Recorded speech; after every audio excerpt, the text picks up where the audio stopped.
Well, from my experience from state's custody, I think that foster parents should be more into the kid and I don't know, try to get him into sports or something like that, something to keep his mind off of where he's at. And I definitely think they should focus on school because me being in state's custody, I know that school is very hard for a foster kid. If I had to give advice to foster kids regarding engagement with their social worker, I think that it's important for foster kids to know that many times the social workers are doing the best that they can. A lot of times social workers are working with limited resources, and a lot of times they're overworked or they have a lot of cases. And I think in many instances they're doing the best that they can.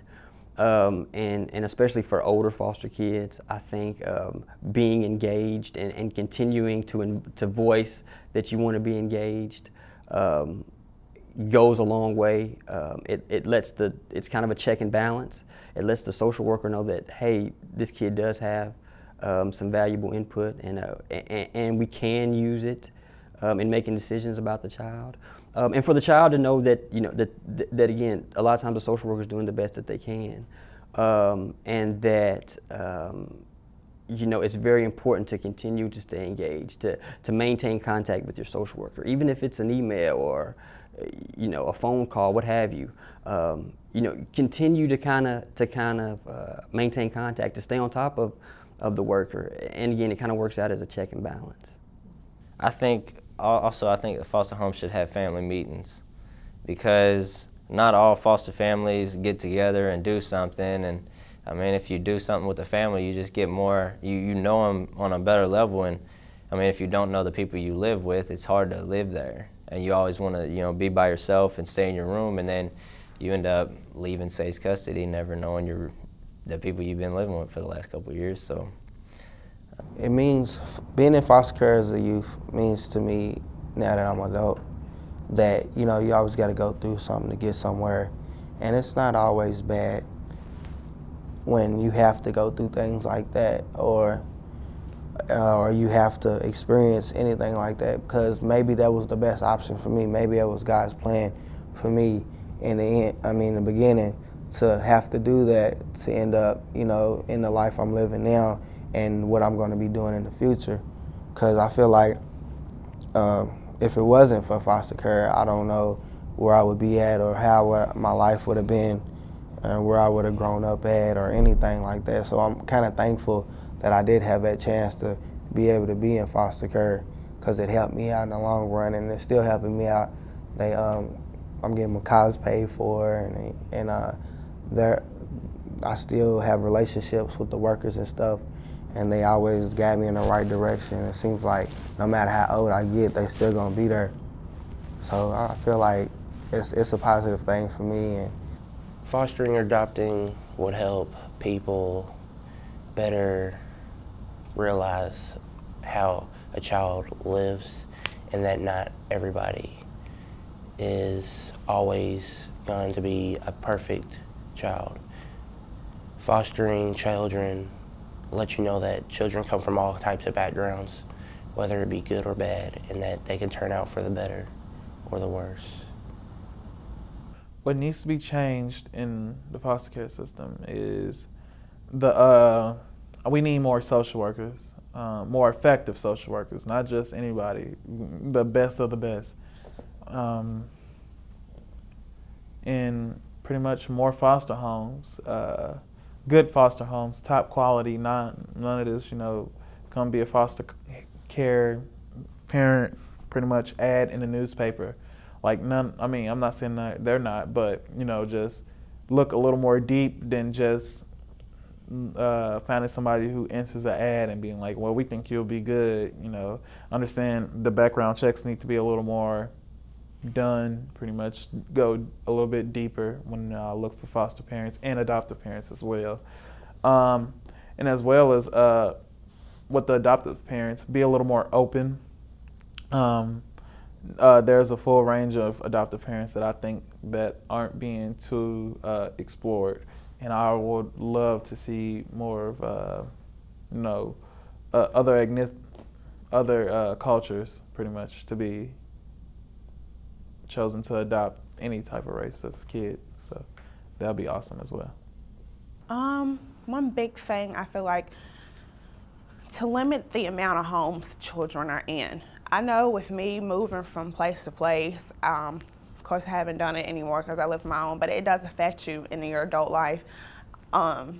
It's hard to feel comfortable anywhere, even in your own home. Like, I've had 3 apartments since I've turned 18 years old. I'm 19 now. And I haven't even been 19, nothing but a couple months, so that tell you, you get used to moving around. You're never comfortable in one little area. So I feel like if I could get comfortable with myself and, you know, it's okay, you're not in foster care anymore, you don't have to keep moving around, you can be comfortable here, this is your home, that would be great for me. So maybe if they could reduce the amount of movement children are doing, because it makes it hard for you to be comfortable anywhere. And as I said, it transfers over into adult life, because I'm still living by myself, and it's kind of like I want to move all the time. So what I think about permanency is that if my family didn't want, if I felt like the person that wanted to take custody of me, that I would go back to the same stuff as I did, worked all the way up to like level 10. I wouldn't want to sink all the way back down to level 1. So I feel that if my foster mom came to me now and asked me if I wanted her to adopt me, I would probably say yes, I do, I want you to. And that I would like probably feel so big, like I was on top of the world. Someone who's not going to get your file and automatically, boom, that's who you are. Someone who will take the time to get to know you as a person instead of having an ironclad opinion of you just based on the file you got.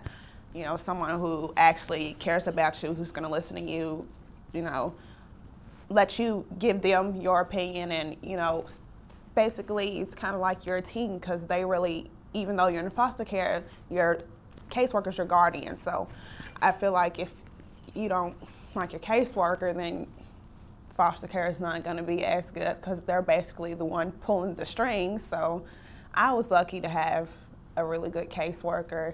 You know, she cared about me, she listened to my opinion, we got along really well, but at the same time she also told me when I was wrong.